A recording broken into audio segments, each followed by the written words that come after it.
Ladies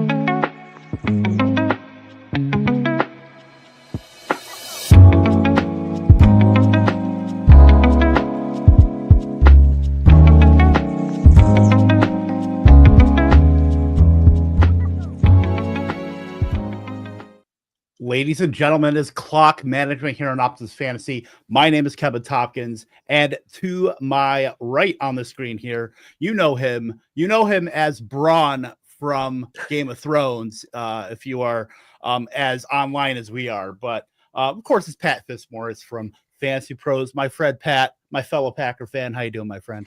Doing well, Kevin. Great to finally talk to you again. It's been a while. You know, you're one of my favorite guys in the industry, and it seems like it's been a couple months at least since we've had a good conversation. So looking forward to ending the drought. Yeah, and what better way to end the drought than to talk about the 40-40 tie between the old Packers and the non-divisional rival Dallas Cowboys. I mean, you know, myself and Nate Povo, we watched the end of that game before we hopped on stream last night. We were burning the midnight oil and then some, going through all the games from week 4 Sunday. But yeah, there's a lot to talk about with that, but just the fact that, you know, the Packers defense has been kind of a wagon, and then they kind of got shell shocked by the Browns in that fourth quarter, and maybe there's some carryover with that. But yeah, that was not, you know, from a defensive standpoint, not a great performance. From like an offensive, like it was fine, but I feel like the game on both sides left you wanting more. Yes. When we were thinking about this game, this was a circle it on the schedule type of game. I don't think we envisioned Dallas dropping 40 on our defense in the Micah Parsons homecoming game. Right. And yeah, credit to Dak. Like Dak was absolutely marvelous yesterday. Like insanely good. That throw he made late when they kicked the go-ahead field goal where he's like falling backwards. I thought he was just throwing it out of bounds. And Tolbert was able to get his 2 feet in and catch it like inside the 5 or whatever. Like Dak he was ripping throws. So credit to him for kind of single-handedly doing it with no CeeDee Lamb, without 2 of his starting offensive linemen. But yeah, it's there's some frustration. Can you imagine how we'd be feeling right now, Kevin, if we had burned the entire clock on that last play? Where, I mean, like, in really, if the clock had ticked off that extra second and gone to 0, I don't know that the Packers really could have complained about anything. Like, thank goodness the ball sort of bounced down and not up in the air, or it would have been over.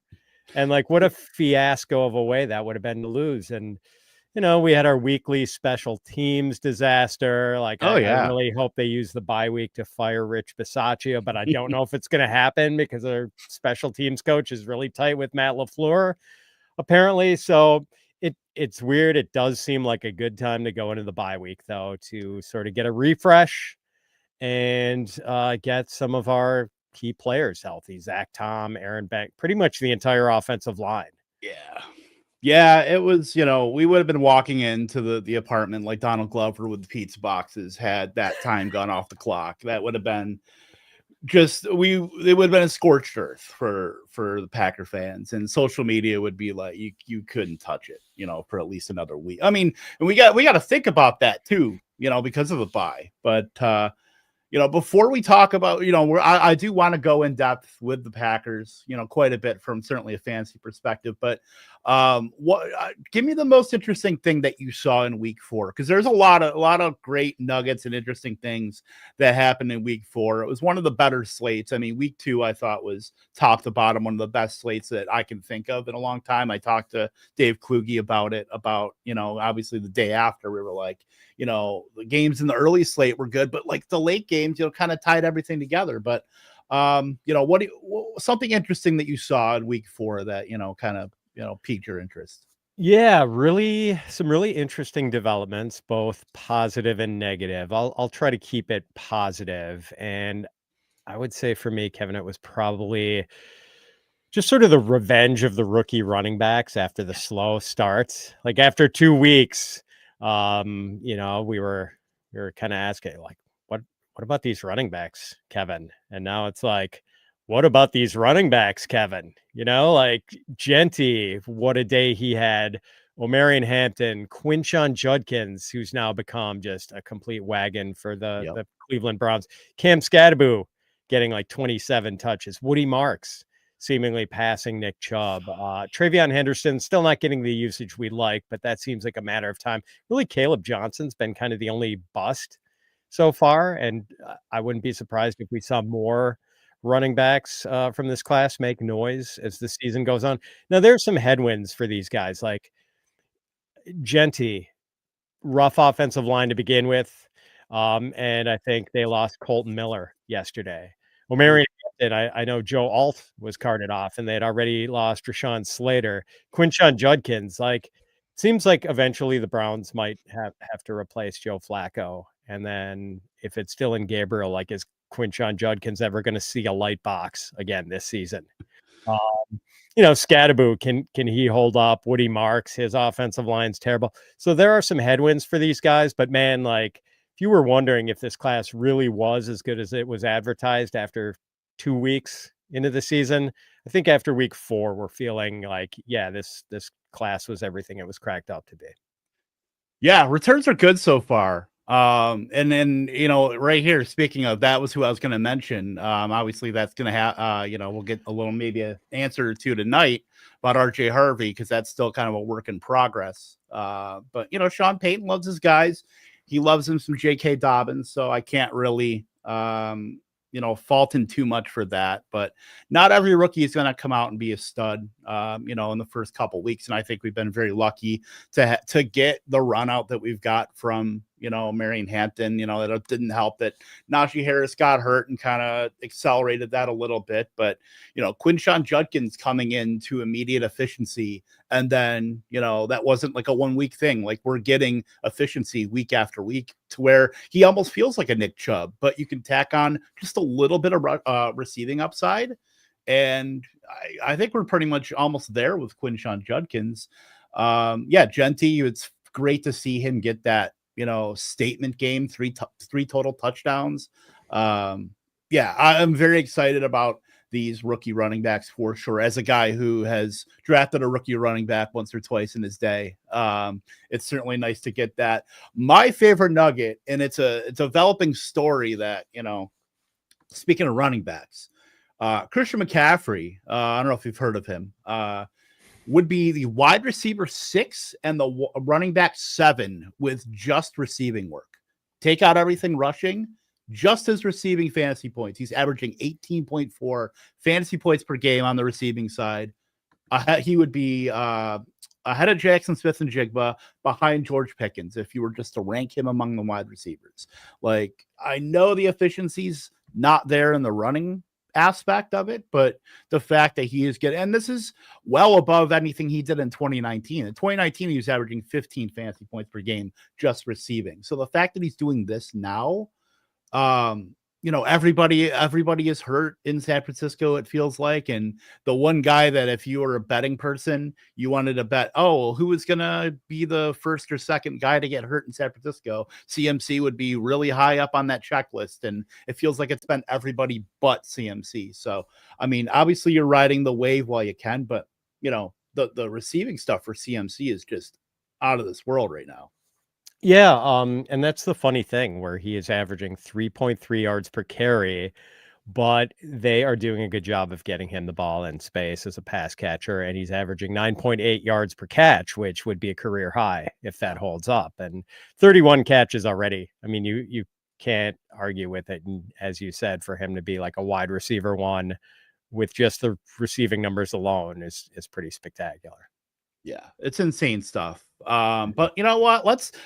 I think we got to talk about the Packers here. Because it's, the Packers, I think, are the most interesting team in fantasy. And it's just because we know what they can do on offense, but it's very hard to use a lot of their guys in fantasy. I mean, Josh Jacobs, you're starting as a low end running back 1, maybe into the mid range, obviously with bye weeks. You're not using them next week, certainly because of the bye, but like coming out of the bye, like, I think Jordan Love's, performance last week, which was the best performance he's had Lord, probably since like 2023, maybe one of the games in 2024. But Green Bay has always been an offense that will prefer to run the ball and not run up Jordan Love's pass attempts. And just the fact that you have Romeo Doubs scoring 3 touchdowns, you have Matthew Golden, who maybe hasn't put a big step forward. He's been doing it incrementally. He had a couple misses against the Commanders in week 2 where we're probably talking him in much more favorable terms if he had converted even one of those like deep catches for a touchdown. But the fact that you can't really start Golden in the majority of leagues. Jaden Reed's obviously hurt. Dontavian Wicks is getting more opportunity, but you can't really use him. Tucker Kraft even is boomer bust too. But the fact that you have all those guys that you can't really start with a lot of confidence, and then Jordan Love on top of that is, maybe a high floor guy with some ceiling, but you never know when that ceiling is going to hit. Maybe more of a best ball type quarterback. But like talking about managed leagues, like it's just so interesting to see this offense with the capability it has, and like you can't really start any of these guys. Yeah, they're sort of the Buffalo Bills of the NFC, Kevin, where it's just like you feel good about the offense as a whole, but then the parts it's just such an ensemble cast. Like with Romeo Doubs, I think his target counts so far have been like 4, 5, 2, and 8. Yeah. And like he's the only guy who plays like regular snaps, and every week he's the route leader for the Packers, but he doesn't get like a super high percentage of targets on the routes he runs. And, yes, it paid off with 3 touchdowns yesterday, but like he had 2 targets in that game against the Cleveland Browns, which, oh, by the way, he lost. Like that wasn't the result of some super run friendly game script. Like that was a kind of a dogfight the whole way. Yep. And so, yeah, I mean, I think you're probably starting Kraft most weeks. What's your take on Golden right now, Kevin? It's funny. Like, I think he looks good. Like the speed kind of shows up and he's got nice hands. But like there have been some interesting rookie like, young man, don't spin on a kickoff return. Don't catch the ball and run 7 yards backwards. In that Cleveland game, like the long catch he made kind of late in that one where he kind of caught it and just ran out of bounds. Like he had room to turn it up and probably should have gone for a long touchdown on that if he just like puts his foot in the ground and bolts upfield. Yeah. See, I like the idea of Matthew Golden, maybe more than Matthew Golden himself as like what his profile is, because his profile Matthew Golden was one guy I was not drafting because the college profile scared me off. The fact that he couldn't earn targets over guys at in the American Athletic Conference in Houston, obviously, and then they moved to the Big 12 and he still couldn't do it, and then obviously was well behind Tank Dell there, and then went to Texas and was still kind of the second fiddle behind Isaiah Bond, and then worked his way up and was the lead target earner in the second half of that season in the bowl game. I think that the totality of like, we want to see early production out of Matthew Golden. The fact that he couldn't beat out, like he was like the 3rd target on these Houston teams. And I'm like, the one thing Green Bay needed was like a consistent target earning wide receiver. And I think that was Ted McMillan. And I think for knowing that they were going to make a big splash, we saw it with obviously Micah Parsons doing that. And don't get me wrong, Micah Parsons is probably the best pass rusher in football. You could probably make a case for a couple other guys, but I don't know if I feel like a Ted McMillan type would probably be a better fit there, where if Green Bay gets pushed, like in this game, we just last night, like if they got pushed, who are you depending on for a big catch? Like, do you feel confident about a guy like Romeo Doubs? Do you feel confident about Dontavian Wicks or any of these guys? Like, obviously, we're spoiled. We had Devontae Adams for a decade, for Aaron Rodgers, who was the best quarterback at the time, throwing the ball to, but we don't have that now. So I feel like that was a profile that Green Bay missed on. But Golden, from what I see athletically, I love seeing what I see, but he kind of mixes in with everybody versus a guy that's gonna, and then we're talking about guy 4 games in. So Yeah. a lot can change, but I just think that the profile didn't really match what Green Bay needed at the time. It's just, yeah, I like the idea of Golden more than I actually like Golden. And I've been a Dontavian Wicks guy the entire time just because I think he's the best target earning wide receiver on the team. And then Tucker Kraft is just an absolute yak monster in the vein of like a George Kittle, where I think he can be that kind of take that mantle or take that baton for like fantasy tight ends going forward. I just think it's too spread out, too uncondensed for the Packers for like Tucker Kraft to see like consistent game by game production, especially that's what we want in fantasy is like consistency. And I don't think you get that yet. And Kittle is kind of the same way where you really didn't get that consistency all the time.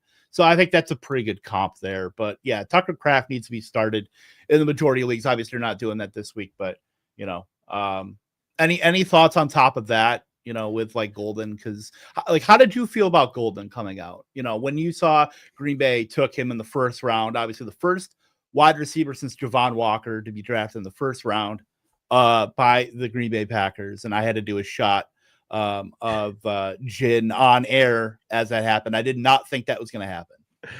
I hated it at the time because I was terrified by the college production profile and the fact that, you mentioned it, like he was the third leading wide receiver at the University of Houston in 2023. And it's funny, I was like watching a couple weeks ago a TCU game, and there was this guy named Joseph Manjack the Fourth. Joseph Manjack the Fourth, and he had a catch for TCU. And I'm like, hey, there's one of the guys who outproduced Matthew Golden at Houston in 2023. And like, I don't think Joseph Manjack the Fourth is like a major NFL prospect. So, yeah, I wanted a pass rusher or cornerback at the time. And little did I know we were going to trade for Micah Parsons, but, yeah, so I wasn't real thrilled with it, but I'm giving the guy a chance. And so far, mixed bag, but there's promise there for sure. And he does add an element of speed that maybe that offense was lacking. Jury very much out though. Yeah, the ballots are still being counted for the Matthew Golden thesis. But let's talk about, because we talked a little bit about Tucker Kraft, like the tight end landscape, where looking at points per game, we're looking at Jake Ferguson as the tight end 1 right now through 4 weeks. Maybe Trey McBride, you probably thought he was going to be top 3, and he is. But you got Hunter Henry, Tyler Warren, Tucker Kraft, Dalton Kincaid, who had Jackson Hawes out snap him, and Dawson Knox yesterday. Juwan Johnson, Kyle Pitts, Brock Bowers, tight end 9 right now. Just how do you feel about this tight end landscape? I think it's as volatile as I can remember it, like top to bottom, because obviously I think Brock Bowers, we all expected to be like, a target earning monster. And we really haven't seen that. And maybe injuries have, kind of sapped a little bit of that in the early going here. Trey McBride is as advertised, certainly, but still a pretty, Arizona underperforms, it seems like, compared to what are like heightened expectations of Kyler Murray and Marvin Harrison and Trey McBride. But yeah, this tight end landscape, it feels pretty gross when you're trying to sort through these guys. So what's your take on it through 4? Yeah, Trey McBride is kind of like what you get when you pay the upcharge on Jake Ferguson. He's basically the same sort of like catch and fall down tight end. He just catches it and falls down a little more reliably than Jake does. Yeah, and that's maybe it. I think you framed it pretty well, Kevin. Like the position, probably mildly disappointing so far, but mainly because the top guys haven't been what we hoped they would be. Like Brock Bowers, not revolutionizing football like we maybe thought he would after that rookie season. McBride, solid, but we're still looking for more touchdowns. I think George Kittle is certainly going to be a must start when he comes back, and maybe he'll prove to be the best option at tight end. Tyler Warren was probably like the best answer to the tight end problem at cost. Like he is the real deal, man. And I do think Tucker Kraft's the guy you play every week. Hunter Henry and Jake Ferguson probably have to be played every week. and Dalton Kincaid and Kyle Pitts, encouraging starts, but obviously Kincaid's value is pretty heavily touchdown dependent right now. And I'd like to see a little more from Pitts before he goes into the circle of trust. Dallas Goedert and Juwan Johnson, guys you don't feel completely terrible about putting in your lineup. Maybe Zach Ertz gets to that level too as soon as Jaden Daniels comes back. Sam Laporta and Travis Kelce, disappointing but playable. Mark Andrews hit and miss.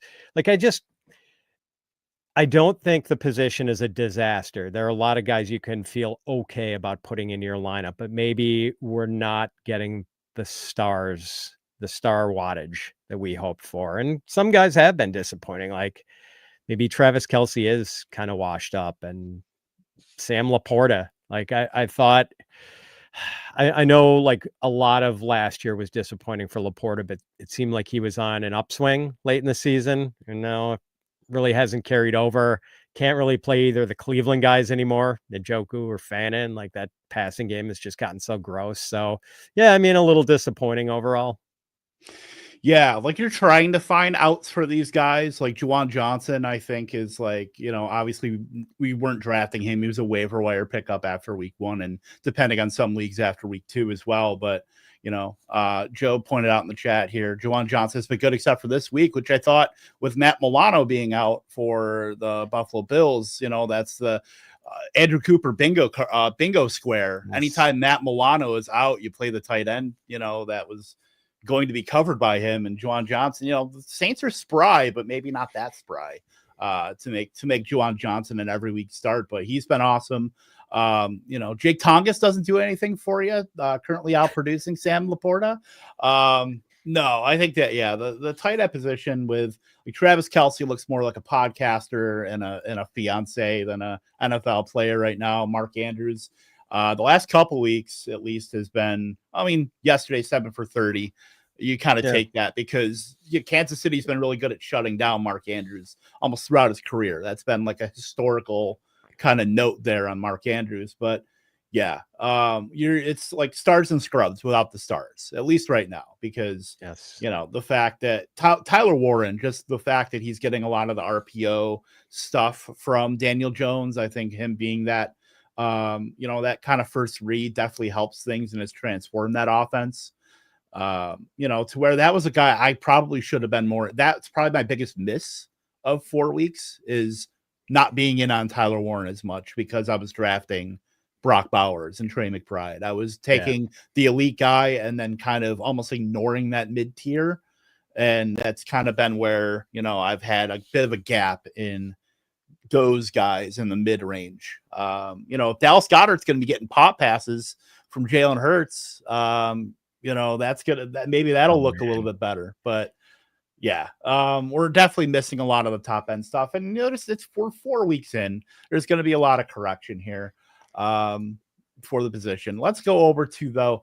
So this is an exercise I was kind of thinking about, last week and thinking about, we were taking obviously guys like Jamar Chase and, Bijan Robinson and Jahmyr Gibbs 101. Has anything changed for you there? Because I think we still have, I think Bijan is still in that conversation of who would you take it to 101 right now after 4 weeks? And I think there's 3 pretty clear names here between Bijan Robinson, Puka Nacua, and Jonathan Taylor. And I chose Jonathan Taylor just because he feels like he's on another level, even over Bijan right now in terms of the rushing efficiency and the offensive environment upgrade in Indianapolis. I think still, even though Atlanta has really just leveled up featuring Bijan, the utilization is great. I still think there's some volatility with week to week stuff for the Falcons. But how do you feel about that? How do you feel? Who would be to 101 through 4 weeks if you were going to redraft everything? Yeah, and Jonathan Taylor had a long touchdown taken off the board yesterday too. That was just I'm sure made a lot of people. That was a DFS, man. That DFS that killed me, and that killed a pick'em as well too. That was just a multi-pronged, just awfulness. Yeah, I think I have to go with Puka Nacua at 101. This is starting to feel like that Cooper Kupp 2021 season where he went just nuclear and I have him in one league, Kevin, and I'm just like kicking myself for all the little things I worried about with Puka, like what the arrival of Devontae Adams might mean for his target share, the back issues Matthew Stafford was having in August, that Puka himself has, missed some games with injuries, but I think part of it is like when you're getting that sort of target count and you play the game like Puka does, just an absolute warrior. So yeah, I mean, I let those things convince me to push Puka down my draft board a little bit, and I'm very much regretting only having him in one spot. So I mean, like, we're 4 weeks into the season, Kevin, and Puka Nacua has 42 catches for 503 yards, and finally scored his first touchdown on Sunday. Yeah. So he's on the board there. But the pace he's on right now is 179 catches and 2,138 yards. Like, Is this that good? Yeah. The guy is just such a stud, man. He's a maniac. Like the fact, like 40% targets per out run. Like, just it's hard to quantify that when you're getting the elite receivers that are like 27, 28, targets per out run that are hyper targeted to that degree. And then you add on Sean McVay, probably the best play caller in football, and you add on how condensed the targets are with LA Rams. It's a perfect storm. I mean, there's a reason why Cooper Kupp did this in 2021 is because of all of these same factors. You still had the condensed offense, and with Robert Woods and Brandon Cooks for a little bit there, but it was just Cooper Kupp was just an absolute maniac with Sean McVay scheming stuff up for him. And now you've got like a younger, potentially better version of Cooper Kupp in Puka Nacua. And, we were all worried, how are they going to, Devontae Adams and Puka, how are they going to coexist? They're simpatico. They're perfect for each other. It's almost too bad that Adams had to waste a couple of those years in Vegas, because if they could have been doing this the last couple of years, I mean, who knows what we'd be talking about. But over 4 yards per out run from Puka Nacua, 40% targets per out run. Like, he is just on pace to absolutely obliterate everything we know about wide receiver scoring in fantasy football. What's he at? Like 27 fantasy points per game right now? Like something over insane. 27. Yeah, it's absolutely insane. That was I shouldn't say it was a dead spot there, because I was drafting Puka Nacua, but obviously you had that worry about the Stafford stuff. And, I didn't have as much worry about the condensed offense, because that's, as long as Stafford was kind of, upright, I think that was always going to be there for Puka and Adams. But like, you didn't really think to this degree, knowing how great Puka is, like, right, even to this degree, like, right. I don't think we saw any of this coming. Yeah, and it's so concentrated, this target distribution, that like you're not even that worried about Devontae. Here, Devontae is playing with this other receiver who is like a black hole, sucking in targets the way a black hole sucks in matter from the universe. And like, but Devontae is kind of the go-to guy for Stafford in the red zone. So like, you're frustrated by that, I guess, if you're a Puka investor, but like Devontae is kind of the touchdown guy there, and he gets enough other targets and catches that like you don't really worry too much if you're a Devontae investor. Like, of course I'm playing him every week. The guy's a stud. So yeah, it's if only every NFL team was this easy to figure out in fantasy and this lucrative, Kevin, be a much easier game. Right. And the fact that Adams is still putting up like the rate stuff that we've been accustomed to, 25% routes per out run, targets per out run, and almost a 2 yards per out run. Like, still everything is right in line with everything Adams has done, especially, later on in his career. Like, he wasn't, it's a little less efficient, but still the fact that he's still getting touchdowns to kind of buoy that, he's still, getting a bunch of targets, 8, 12, 8, and 6 the last 4 weeks, plus touchdowns in the last 3 weeks, still getting 40% of air yards, like everything that we want. A guy like Puka Nacua, yeah, you said it, he's a black hole, but like for targets, and then you'd have to worry about literally everybody else. You don't. Like, Yeah, it stinks that Tutu Atwell got, an 88-yard touchdown on a play where the Colts had 10 guys on the field. You want that to be going to one of those other guys, but, you kind of take that there. But yeah, Puka Nacua is going to absolutely destroy worlds, and Devontae Adams is just along for the ride at this point as like the set and forget, wide receiver 2 in fantasy. But speaking of wide receiver 2s, and what we've got to figure out here with the LA Chargers, is it time to change what we thought about these guys? Because we were drafting Ladd McConkey so confidently in the late second, early third, and now Ladd McConkey is seemingly taking a backseat to a former first round pick, who, by the way, you look at those first round picks, what was that, 2023, the JSNs, or 2022, the JSNs, Zay Flowers, Rashad Bateman's, whatever, but all those wide receivers, now that QJ is starting to level up, looking pretty good amongst those guys. But yeah, Quentin Johnston, I don't know if I want to call him their wide receiver 1, because I think any of those three between McConkey, Johnston, and Keenan Allen can be a wide receiver 1 in fantasy in a given week.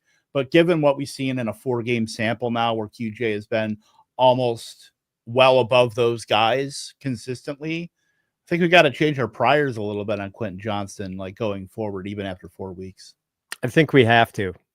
And I'm going to start putting together week 5 rankings later today. And I am kind of dreading the moment where I have to decide how to rank the Chargers receivers. And last week, I think it was Ladd McConkey was wide receiver 19 and QJ was wide receiver 30.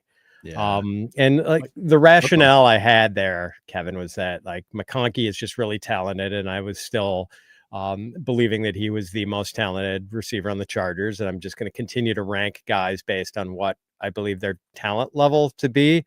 But maybe kind of the realization I had during that Chargers game yesterday was that Quentin Johnston was talented enough to be a first-round pick, but his hands were such a huge issue early in his career. Now that it looks like QJ's hands aren't a problem anymore, do we have to question whether QJ might be as talented as Ladd McConkey or maybe even more talented? Because this guy is such a physical freak, big and fast, and just a serious problem for defenses when he has the ball in his hands. And now all of a sudden he's pretty good at getting the ball into those hands. Yeah. So as much as I like Ladd, I am kind of rethinking the situation here. Yeah, we went into this, thinking, Ladd McConkey is the best ball in hand guy on this team. You get the ball into his hands and he can make stuff happen. And we really just haven't seen, the targets have been there. It's not quite Brian Thomas-esque where you're getting such poor efficiency on some of the stuff. He only had 1 catch on 6 targets, against the Giants. And that was a game where that was pretty much run through Marion Hampton in terms of, and obviously QJ too. But, there wasn't a lot of room for the secondary guys. Keenan Allen didn't do too much, 5 for 37, his first game without a touchdown, after 4 weeks. But yeah, Quentin Johnston, just running a ton of routes, for almost 40% of the air yards there, 2.16 yards per route run. I think we have to start looking at him as thinking about where you rank him rest of season, you're probably staring down the barrel of wide receiver 13, 14 with still room to move up. With knowing how, and I think the important thing here is Greg Roman has finally learned how to run an offense in these times, in the modern times of 2025, where it's not, super run heavy. He's learned how to use the guys he has, where you looked at Greg Roman and you're thinking, oh God, it's going to be just a slog fest. And that was how we were drafting on Marion Hampton. And that was kind of the upside case. But now you're getting a lot of the upside based off of what Justin Herbert and company are doing with the passing game. So I think that's it's the same result, but the thesis kind of changed with how we have to think about the Chargers now as a top PROE team in football now, passing, in a lot more, advantageous situations. So I think that's certainly helped with Johnston, but it's also helped with Herbert. It's the entire offensive kind of mindset here totally flips on the Chargers based on QJ, based on, the efficiency of Marion Hampton. And then I think starting from the top with Greg Roman calling plays. The Greg Roman thing with, just like his willingness to be more pass heavy and like their pass rate over expectation is like among the highest in the league right now. Yeah. And so it's very cool and kind of like cosmically unfair that we finally get Greg Roman to leave the cave and not do his playbook with cave drawings and come into the modern era. And then like, as soon as he does that, like he cannot keep his starting tackles healthy. Yeah. Like it's unfair that like Rashawn Slater out for the season. I don't know what the prognosis is for Joe Alt, but we saw him leave on a cart yesterday. So that's not good. Like very unfair that poor Greg Roman is changing with the times and he doesn't get to have like healthy, good. It's the Thanos. Tackles. It's the what did it cost? Everything, yes. Especially on your offensive line. Very sad. It is very sad, but I still think that it stinks when you lose to like all pro caliber tackles, but I feel like they can still make it work there just with the offensive environment. And then let's not bury so much of like, I know he's probably not fantasy relevant right now, but Oronde Gadsden, like the genie did not get put back into the lamp yesterday. I was a little worried that they were going to just say Tyler Conklin, like get back out there and muddy it up a little bit more. But the offensive environment upgrade, replacing a guy like Tyler Conklin and obviously Will Dissly's been hurt with a former wide receiver now tight end, my guy from Syracuse, Oronde Gadsden, who obviously his dad played with the Dolphins a long time ago. So you got NFL bloodlines there. He's a 6'5", 230-pound guy that, they've smartly not used him as a blocker, even though they, Greg Roman and Harbaugh have said he's a willing blocker. So I think that's like a feather in his cap of like getting on the field. The fact that he went up, quite a bit in terms of his routes. I'm very excited. He's not fantasy relevant, like to the degree where we want him to. We talk about the volatility of the tight end position, but the fact that he's already up to like 50% routes, and the fact that he was earning targets in his first game against Denver, I think is very good. He's a wait and see guy where maybe you stash him the back end of a roster, and you probably have to get an injury from like one of the wide receivers to like make him anything more than like, a streamer, like a DFS punt play. But like Oronde Gadsden just adds another dimension to this offense that Will Dissly and Conklin can't. Yeah, just think back to when Mark Andrews was a young man and some of the seasons he had Waller, with Greg Roman. Yeah. So right, there is room. Like I remember talking with Andrew Cooper about Oronde Gadsden at the Fantasy Football Expo, and he was excited. And Harbaugh really talked him up in training camp too, but then the season starts and he's kind of buried behind Conklin and Dissly, and it's like, okay, this kind of stinks for him. It's not going to be year one. Maybe, dynasty people can have some hope for the future, but it's nice that is starting to change, and it would be great if the route participation could creep up even higher than 50%, because if we get over 60% with him, or even two, yes, exactly. Then that's a guy you're thinking about starting every week. Yeah, and the fact that and this was Coop got me on to this with their tight ends coach Andy Bischoff, who oversaw kind of some of the developmental stuff in Baltimore with Darren Waller as a former wide receiver. He was there in that room in 2017, 2018, and now is the tight ends coach here. So maybe some parallels with a former wide receiver turned tight end. Some of those skill sets, Gadsden is not athletically anywhere near Darren Waller, like in terms of like the 40 time and some of the measurables, but like you can kind of somewhat 1-to-1 thesis Waller over to Gadsden, and that's the profile we want in fantasy. Juwan Johnson is like a perfect example there of a wide receiver turned tight end, an athletic guy that is now pretty entrenched in terms of what the Saints do. So that's like what you're hoping for at the end of the day.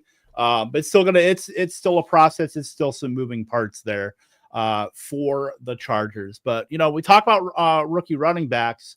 One we did not really talk about at length was Woody Marks, who definitely with Nick Chubb kind of I don't want to say running out the clock. I think it's a little disrespectful, even though I literally just said it now. But it kind of feels that way with Chubb, where, it's great to see him healthy and everybody roots for Nick Chubb. But, at some point you got to look to, especially on the Texans, who have been just a massive disappointment, I think, outside of like the Nico Collins stuff, in terms of how many players they use, the players they don't use at wide receiver, and they're giving 70% of routes to Xavier Hutchinson for whatever reason. So that's not great, but like a guy that, kind of studded up was Woody Marks, at least last week. Season high route, season high snaps, and then completely kind of obliterated Nick Chubb in terms of production. 2 touchdowns, over 100, almost 120 yards total. I'm very in on Woody Marks, who had kind of a questionable profile in terms of like rushing efficiency, but had some of the receiving stuff that we liked. Some of the thesis there for Marks was maybe he could work in as like a receiving complement, and they would remove some of the kind of riffraff with the Daria Gumbawales and the Damian Pierce and guys like that. But Woody Marks has kind of put his stamp on this backfield to where I think he's almost undeniable now as a guy that is clearly going to be the waiver wire pickup this week.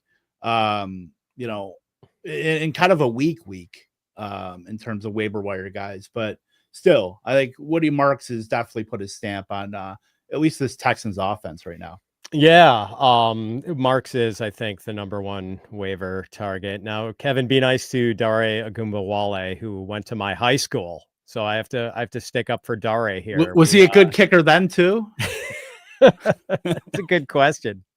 I don't know if he had a side gig as a kicker in high school. So what's great about Marks? So yeah, he did outproduce and just out the volume. 56.3% of the offensive snaps, outsnapped Chubb 40-30, outcarried Chubb 17-13, ran more routes 16-9.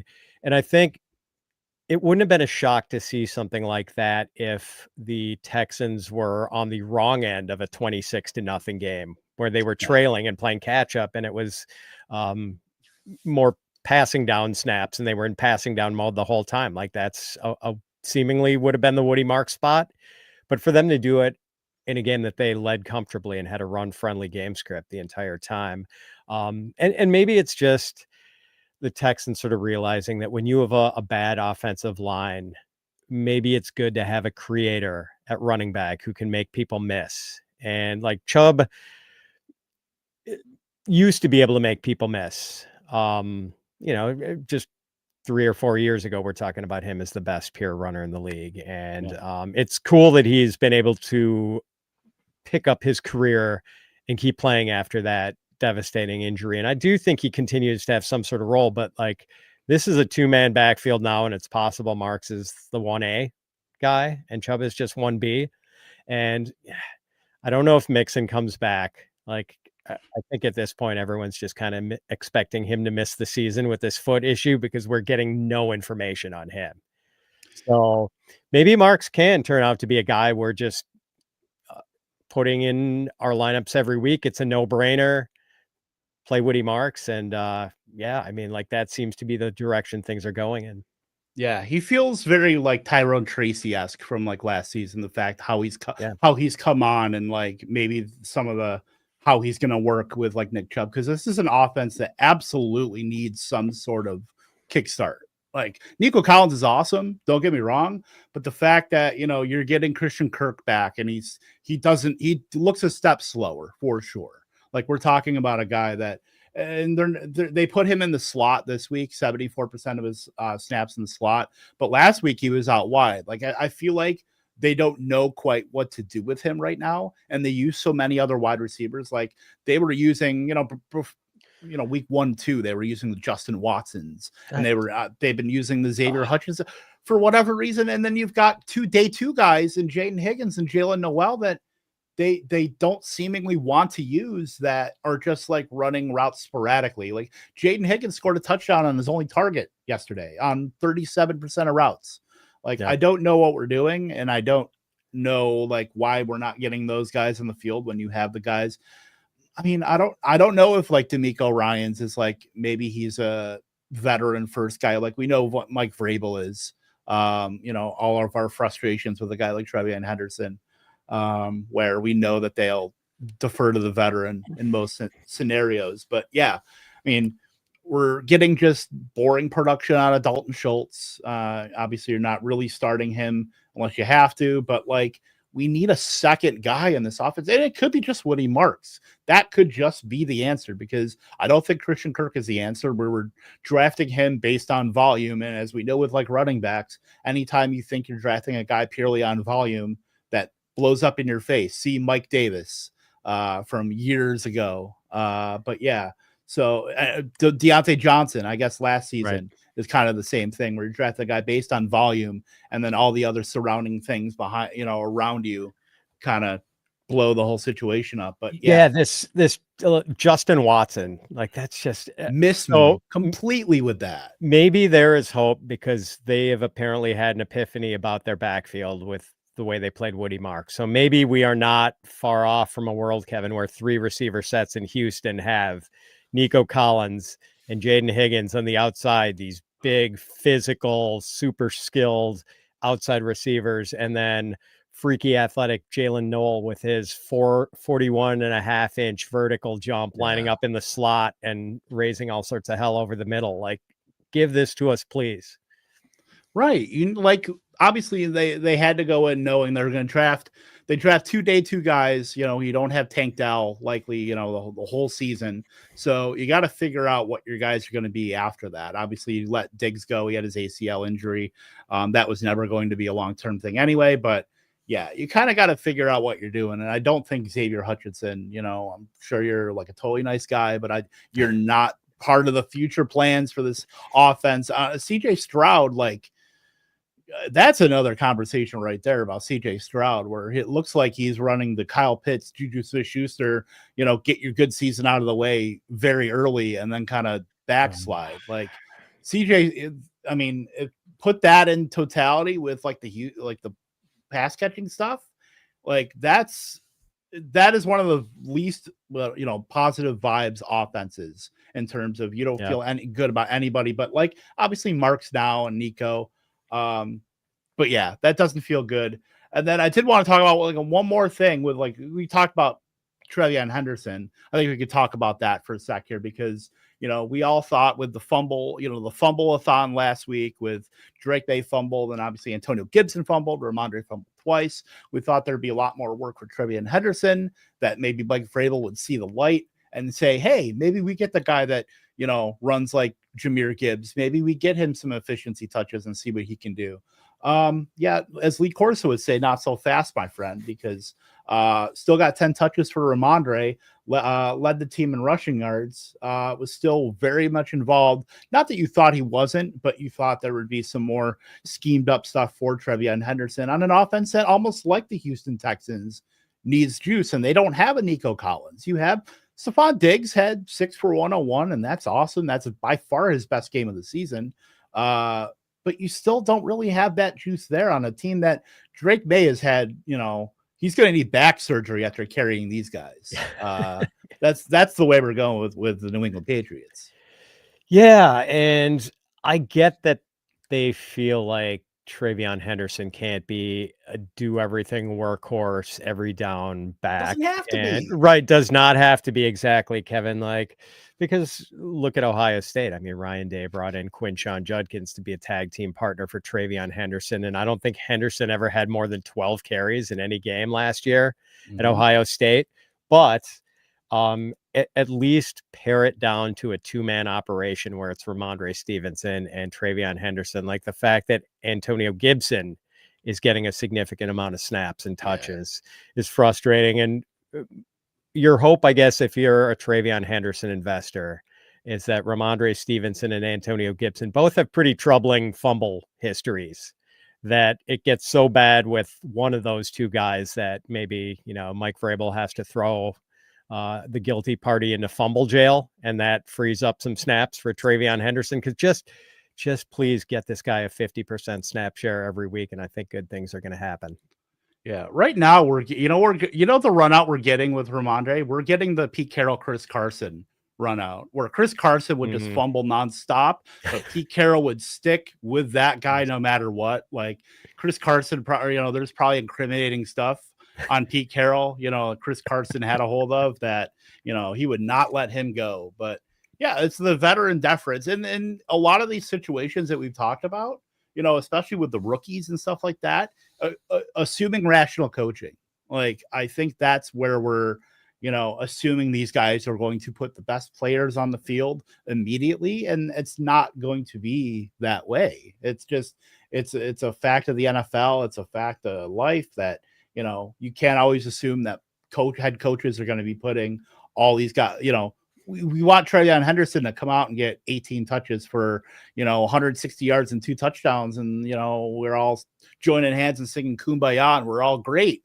But that's just not the way of the world. Like, we're gonna have to deal with some of the Ramondre riffraff here for at least a few weeks, and it stinks. But and that's a good thing for because you want, just like Devon Achane, he hasn't had a Raheem Mostert to kind of work in tandem, because you don't want those efficiency backs to gain a lot of volume. Like we looked at Alvin Kamara, the year he had 240 carries, his worst efficiency season by far.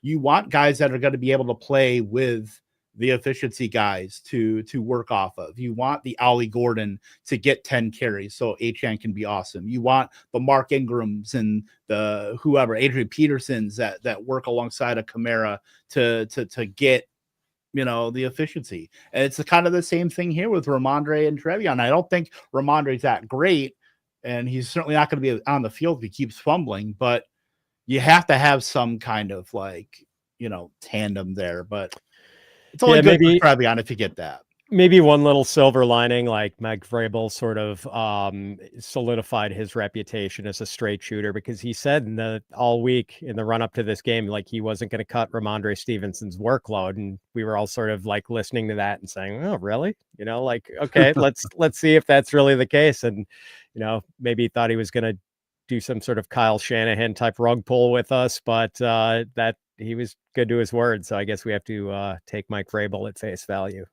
Yeah, unfortunately, we'll see how long my patience and the collective fantasy patience wears. Listening to Mike Vrabel talk about Ramondre and how he's not losing his touches. All right, Pat. Look, it was great to get to gab with you, to talk some ball with you. Let everybody know here what you got cooking up. I know you're very, very deep in the streets over there at FantasyPros. Yeah, and people should check out our waiver wire article, which always hits on Monday mornings, because we know people are licking their wounds and have to get replacements for injured guys, and reinforcements for Malik Neighbors and those types of people. So yeah, be sure to check that out. Check out the Fantasy Pros Football Podcast, and people can find me on Twitter at Fitz_FF. And this is great, Kevin. I hope you'll have me back when the Packers are 10-1-1. And we can have a different type of conversation about our team then. Yeah, I certainly hope so. Because look, I'm sorry, I'm a purist. I can't do the ties. I know player safety. We want everybody, being as healthy as possible. But I can't do a tie. You're not a big English Premier League guy. I watch Welcome to Wrexham. That's my real because I have an affinity with Liverpool, because I grew up in Liverpool, New York, so that was always oh, they have the same name. City, I guess sure. Yeah, we'll go with that. But I do watch Welcome to Wrexham. It'll be a little different season this year with them in the championship, certainly. Yeah. But it's I never really gave it much thought. It was oh, cool soccer, but now it's pretty interesting. So I'm a little more into the streets now and the English soccer stuff. I've always wanted to go to a game. I know a couple friends have gone to Barcelona, go into those games, Real Madrid, and when they've gone over to Spain and stuff like that. So that's a bucket list. I kind of want to go to Wales. I never thought I'd say that, but I'd love to go to Wales and check out the Stoke car there. But I hear you, ties in the NFL a little harder to get used to than ties in soccer. Yeah, it's and if you could tell I'm really not much of a hockey fan either, because ties are like, oh, that's just a Tuesday. But we'll get on out of here. Pat, again, thank you so much. Appreciate you hopping on with me. Next week, we'll be here, same bat time, same bat channel. Go check out our Discord at Optimus Fantasy. It's in the description of this video. Of course, go on Optimus Fantasy. The tools at Optimus are always live and updated every 15 minutes after the game. So go check those out. For Pat Fitzmaurice, I'm Kevin Tompkins. We will see you next week.